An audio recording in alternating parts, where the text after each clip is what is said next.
Stefano anauawa.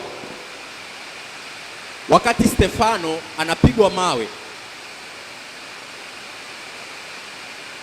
kitu kimoja ambacho nilikisoma nikikanishangaza ni kwamba wakati Stefano anapigwa mawe, Paulo yeye ndiye alikuwa ameshika nguo za wale watu waliompiga Stefano mawe.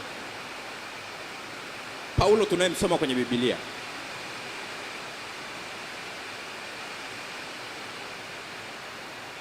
Paulo huyo huyo akiwa anajifunza kwa wale watu kuua watakatifu, baadaye akabobea, baadaye akaanza na yeye kufanya ile kazi ya kuua watu watakatifu wa Mungu. Ilifika mahali Paulo akabobea ile kazi, akawa anapata waraka, nyaraka kutoka kwa viongozi kwa ajili ya kwenda kulitesa kanisa, kutesa watu wa Mungu.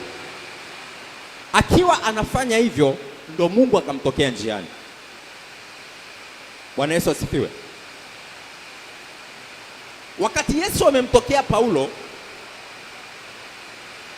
akiwa anaelekea kwenye mission, Biblia inasema Mungu akamfuata Anania, akamwambia nenda kwa Paulo ukamwombee, kwa sababu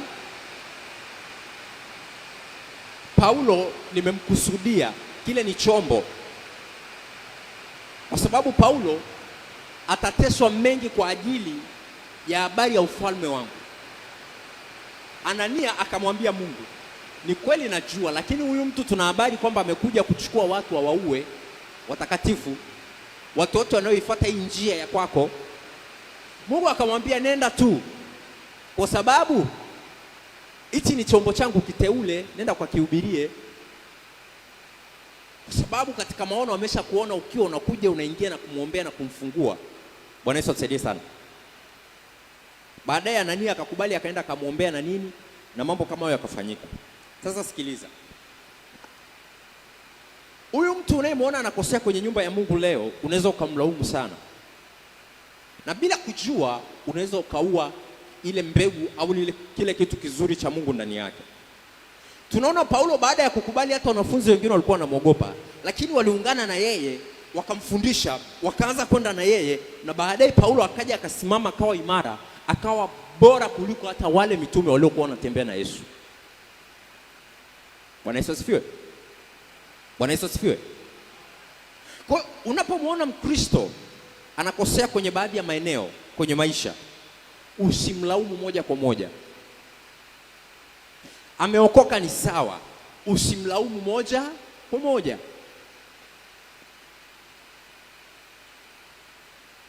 Biblia inasema mtu akona akipungukiwa na hekima, basi na aombe kwa Mungu, wala asikemee, aombe na Mungu atampa hekima. Bwana Yesu atusaidie sana. Tunafanya mistake tunapokuwa tunasimama na kuwahukumu wengine, tukisema fulani, yule fulani tunawanyoshia vidole. Tunakuwa hatufanyi mapenzi ya Mungu, bali tunabomoa, badala ya kujenga mwili tunaubomoa. Bwana Yesu atusaidie sana. Ila ilikuwa inatuhitaji sisi kusimama na kuwabebea mizigo alionayo, kuwabeba na kuwakumbatia kama walivyo, na kuwasaidia na kuwafundisha ili waweze kusimama nao kuwa imara kama ulivyo wewe. Haleluya.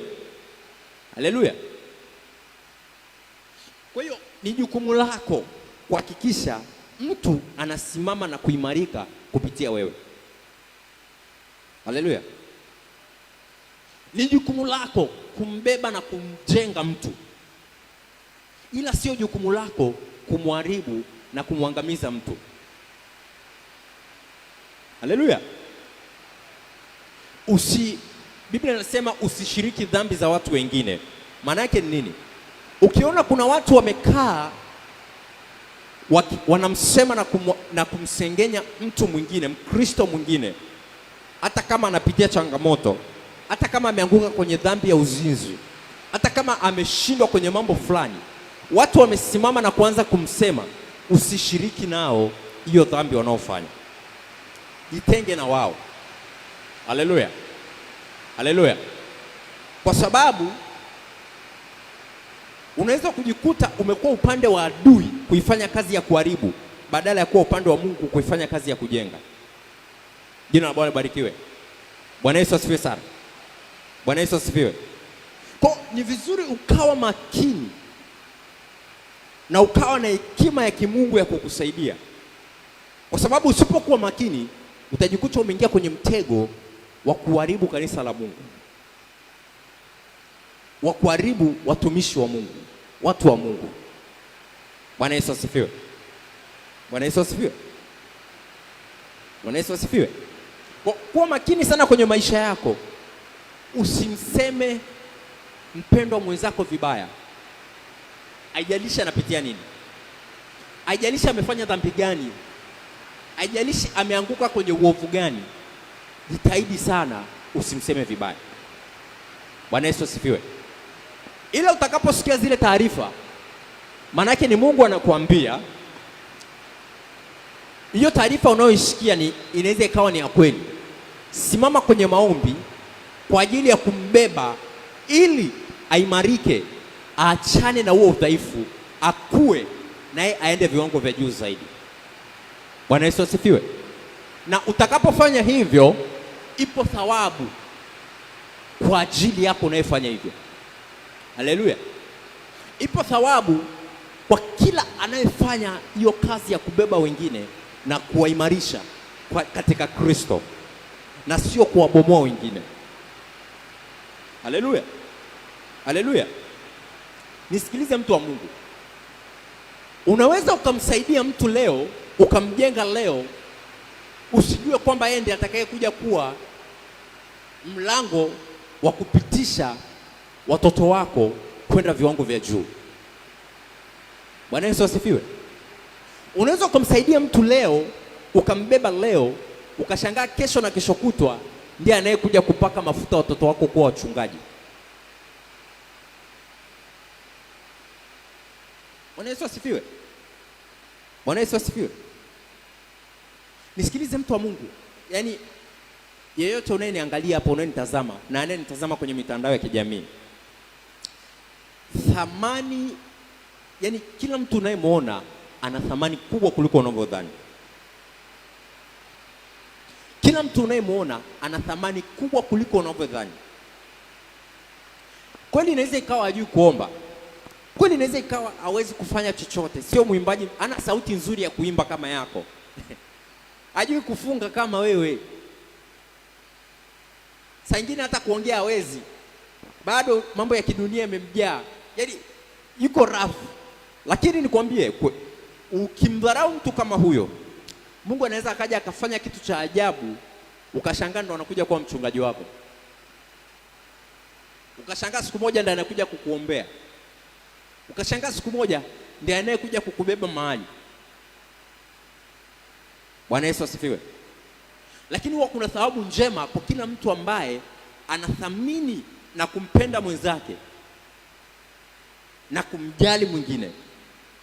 Bwana Yesu asifiwe. Kwa sababu amri ambayo tumepewa, ambayo ni kuu kuliko amri zote, ni upendo. Muulize jirani yako, je, unanipenda? Muulize jirani yako, je, unanipenda? Bwana Yesu asifiwe. Bwana Yesu asifiwe. Upendo ndio amri iliyo kuu kuliko amri zote. Na ninakwambia ukweli, Biblia inasema mahali popote ambapo pana upendo, baraka za Mungu lazima ziwepo hapo. Tukiwa tunasema baraka za Mungu hatumaanishi hela. Unajua shida tulionayo wengi, tunadhani baraka za Mungu ni hela. Sio hela. Baraka za Mungu ni zaidi ya pesa. Bwana Yesu asifiwe. Baraka za Mungu ni zaidi ya mali unazoziona, nyumba, magari, cheo, vitu vya kushikika. Utajiri au baraka za Mungu ni zaidi ya hivyo vitu ambavyo tunaviwaza sisi kama wanadamu. Haleluya. Haleluya. Na mahali popote ambapo kuna umoja, kuna upendo, lazima baraka za Mungu ziwepo. Yaani Biblia inasema hapo ndipo Mungu ameamuru baraka. Yaani baraka zinalazimishwa kuwepo kwenye maeneo kama hayo ambapo yana upendo na umoja. Haleluya. Kwa wakati mwingine ili kuleta attract, kuvuta baraka za Mungu kwa lazima kwenye maisha yetu, tuwe na upendo katikati yetu, tusiwe na unafiki wowote. Nikisema ninampenda Gray kweli, sina unafiki ndani yangu. Bwana Yesu asifiwe. Bwana Yesu asifiwe. Na nilishawahi kuwafundisha nikawaambia, kama unateseka na kumchukia mtu au na mtu ambaye unamchukia kwenye maisha yako, ukitaka uweze kukwepa huo mtego, fanya kitu kimoja. Anza kumwombea huyo mtu kila siku. Muombee kwa kutaja jina lake kila siku kwenye maombi yako. Utashangaa unaanza kumpenda automatic bila kujua. Bwana Yesu asifiwe. Bwana Yesu asifiwe. Ndio. Kwa hiyo swala la kuthamini kazi ya mtu mwingine, kumthamini mtu hata na mapungufu yake, hiyo ndio roho ya Mungu katika mtu. Bwana Yesu asifiwe. Bwana Yesu asifiwe. Huo ndio mfano wa Ukristo.